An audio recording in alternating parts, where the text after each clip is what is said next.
अगर गरीब नवाज अगर जमीन पे ऊंट को बैठा दे उसे कोई उठा नहीं सकता है, तो गरीब नवाज जो 800 साल से अजमेर शरीफ की धरती पर आराम फरमा है उसे कौन उठा सकता है। एक चांद की वजह से पूरा आसमान चमकता है, तेरी खुशबू से ख्वाजा मेरा ईमान महकता है, तेरी खुशबू से ख्वाजा मेरा ईमान महकता है। और ज़माना चमक रहा होगा दुनिया की किसी रोशनी से, तेरी बरकत से ख्वाजा पूरा हिंदुस्तान चमकता है, तेरी बरकत से ख्वाजा पूरा हिंदुस्तान चमकता है। हज़रात मोहतरम रब्बे कायनात कुरान मजीद में इरशाद फरमाता है कि बेशक अल्लाह के वलियों को ना कोई खौफ है और ना ही कोई गम, क्योंकि जो अल्लाह के वली होते हैं वो अल्लाह तबारक व तआला के दोस्त होते हैं, वो अल्लाह तबारक व तआला के रफीक व शफीक होते हैं। और उन्हीं बुजुर्गाने दीन में सैयदी सरकार ख्वाजा गरीब नवाज अलैहि रहमतो व रिज़वान की ज़ाते पाक है, जिनको अताए रसूल कहते हैं। और जब वो हिंदुस्तान तशरीफ लाए तो उन्हें हिंदल वली भी कहा जाता है, जिसका माना और मतलब ये होता है कि हिंदल वली यानी वली का हिंदुस्तान, ये हिंदुस्तान के वली नहीं बल्कि हिंदुस्तान वली का है, यानी ये हिंदुस्तान किसी और का नहीं है बल्कि हिंदुस्तान हमारे ख्वाजा गरीब नवाज अलैहि रहमतो व रिज़वान का है। इसलिए इन्हें हिंदल वली कहा जाता है। और वो गरीब नवाज की जात है।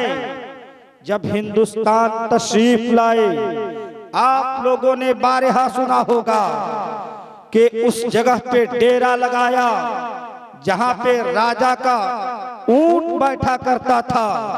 तो गरीब नवाज की बारगाह में पृथ्वीराज चौहान के नौकर गुलाम हाजिर हुए और उन्होंने वहां से उठाने की कोशिश की कि यहाँ तो हमारे यानी राजा के ऊंट बैठा करते हैं। गरीब नवाज ने फरमाया कि ऊंट तो कहीं जाकर के बैठ सकते हैं। कहा नहीं नहीं, ये तो राजा का हुक्म है। मेरे ख्वाजा ने फरमाया मेरे साथियों चलो, यहाँ पे राजा का ऊंट ही बैठेंगे। जैसे ही इतना कहना था, अब दूसरे दिन जब नौकर और गुलाम उठाने के लिए आए तो ऊंट को उठा ना सका। पता ये चला अगर गरीब नवाज अगर जमीन पे ऊंट को बैठा दे उसे कोई उठा नहीं सकता है, तो गरीब नवाज जो 800 साल से अजमेर शरीफ की धरती पर आराम फरमा है उसे कौन उठा सकता है? उसे कोई उठा नहीं सकता है। बल्कि जो गरीब नवाज से उलझेगा, जो गरीब नवाज को उठाना चाहेगा, वो दुनिया से खुद ही उठ जाएगा, वो दुनिया से खुद ही उठ जाएगा। और गरीब नवाज की शान को देखें। जब गरीब नवाज हिंदुस्तान आए, उन्हें अहलन सहलन मरहबा नहीं कहा गया, बल्कि परेशानियां हुई, तकलीफें हुई। मगर मेरे गरीब नवाज अपनी खामोश अदाओं से उसे समझाते रहे कि अगर मुझे भागना ही होता तो मैं यहाँ क्यों आया था, अगर मुझे भागना ही होता तो मैं यहाँ क्यों आया था।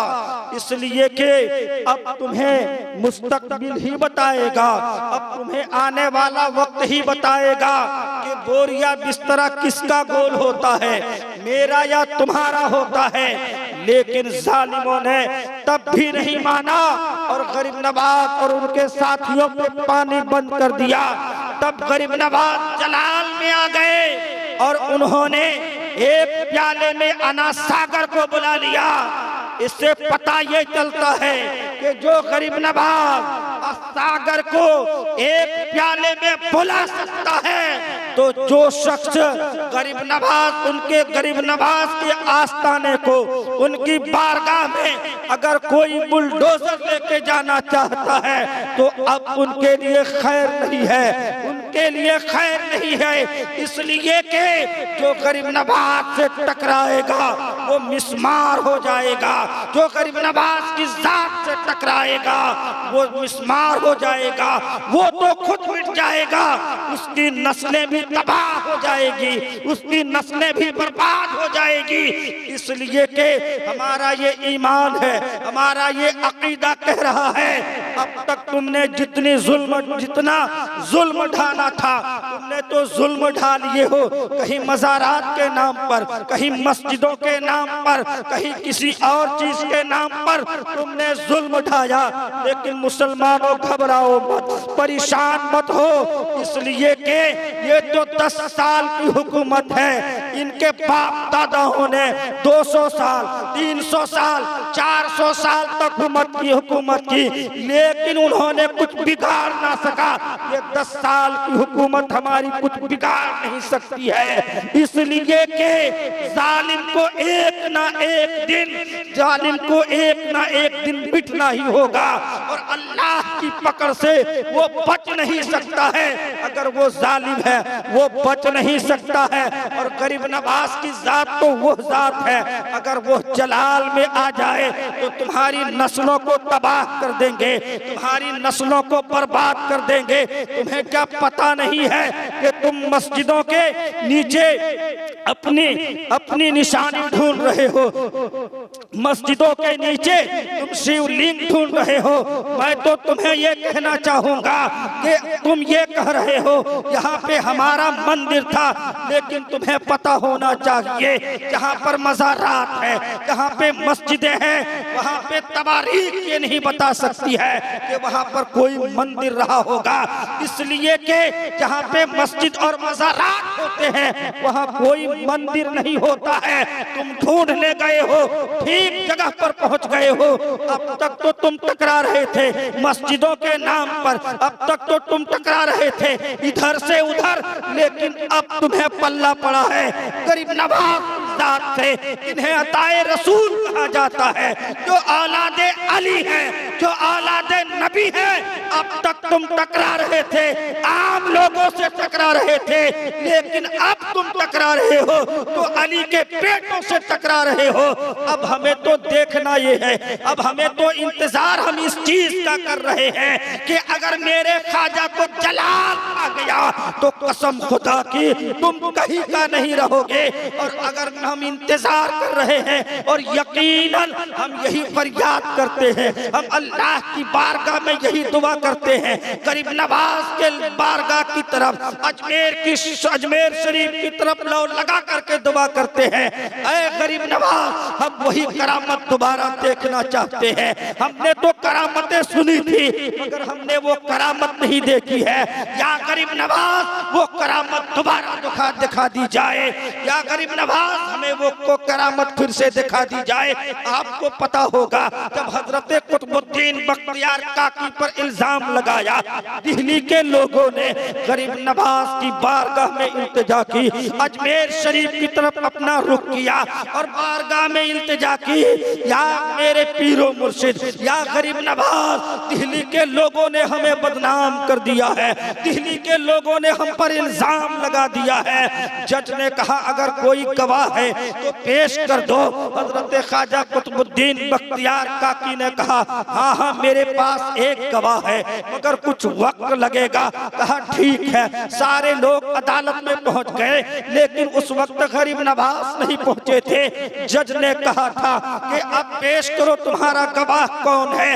इतने में अपने रुख को अजमेर शरीफ की धरती की तरफ करते हैं और अपने पीरो मुर्शिद को पुकार करके अर्ज करते हैं, मेरे गरीब नवाज रूहानी तौर पर तशरीफ फरमा होते हैं और पर उस खातून की तरफ जिसने इल्जाम लगाया था उसके शिकम की तरफ इशारा किया, कहा बताओ किसका बच्चा है, बताओ तुम्हारे पेट में, बताओ तुम्हारा बाप कौन है।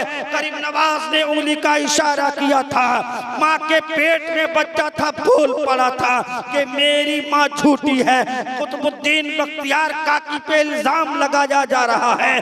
तो जब उनके मुरीद ने अपने पीरो मुर्शिद को पुकारा, रूहानी तौर पे तशरीफ लाए, उनकी मदद फरमाई, तो अब सोचो हम भी तो गुलाम ख्वाजा हैं, हम भी तो ख्वाजा गरीब नवाज के मानने वाले हैं, हम भी तो उनके चाहने वाले हैं, हम भी तो उनके दीवाने हैं। कसम खुदा की, जब गरीब नवाज का दीवाना अगर अजमेर शरीफ की तरफ लौ लगा करके दुआ करेंगे, अर्ज करेंगे गरीब नवाज, फिर वही करामत दिखा दी जाए।